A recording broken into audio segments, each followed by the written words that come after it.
আসসালামু আলাইকুম, কেমন আছেন সবাই? আশা করি সবাই ভালো আছেন। ঝড় বৃষ্টিতে জানি না কার গাছের কী অবস্থা কেমন হয়েছে। বাট আলহামদুলিল্লাহ আমার গাছের তেমন ক্ষতি হয়নি।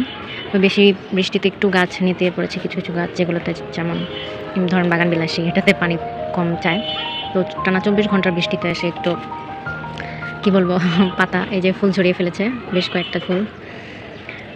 আরও কয়েকটা গাছের ফুল ঝরে একদম ন্যাড়া হয়ে গেছে। এই গাছটায় কিছু আছে। তো এটাকে নিয়ে ভিডিও করতে আসলাম।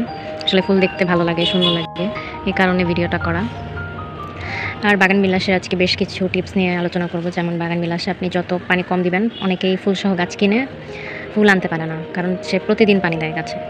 কারণ পানি প্রতিদিন দিলে গাছটা স্ট্রেসে যাবে না এবং সে ফুল দিতেও প্রস্তুত হবে না।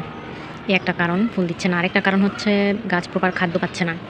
এই যে আপনি মাটিটা চেক করলে দেখতে পাবেন এখন এটা সে প্রচণ্ড ভিজে আছে। এই মাটিতে আপনি কি খাবার দিতে পারেন? ভার্মি কম্পোস্ট দিতে পারেন, হাড়ের গুঁড়ো দিতে পারেন, নিমখোল দিতে পারেন, পাতা পচা সার দিতে পারেন। এছাড়া অধিক ফুলের জন্য কিছু পটাশ মিক্স করতে পারেন। কেমিক্যাল জাতীয় প্রোডাক্ট আমি আসলে নিজেও কম ব্যবহার করি। আর অনেকেও তেমন ব্যবহার উৎসাহিত করি না। সবসময় ন্যাচারালগুলো ইউজ করতে বলি। তবে কীটনাশক, ছত্রাকনাশকের ক্ষেত্রে অবশ্যই আপনার এটা কেমিক্যালটা ব্যবহার করতে হয়। কারণ নিম খোলটা দিয়ে উপকার পাওয়া যায় যদিও অনেক বেশি ইউজ করেন, কিন্তু নিম খোল তো অনেক বেশি প্রাইস। তো এই কারণে এটা সবাই ইউজ করতে পারে না। এক্ষেত্রে লিকুইড সার হিসেবে ইমিটাফ, নাইট্রো এগুলো ব্যবহার করে। আর বাগানবিলাসে আমি একটা দেখেছি যে মাকড়সা হয়।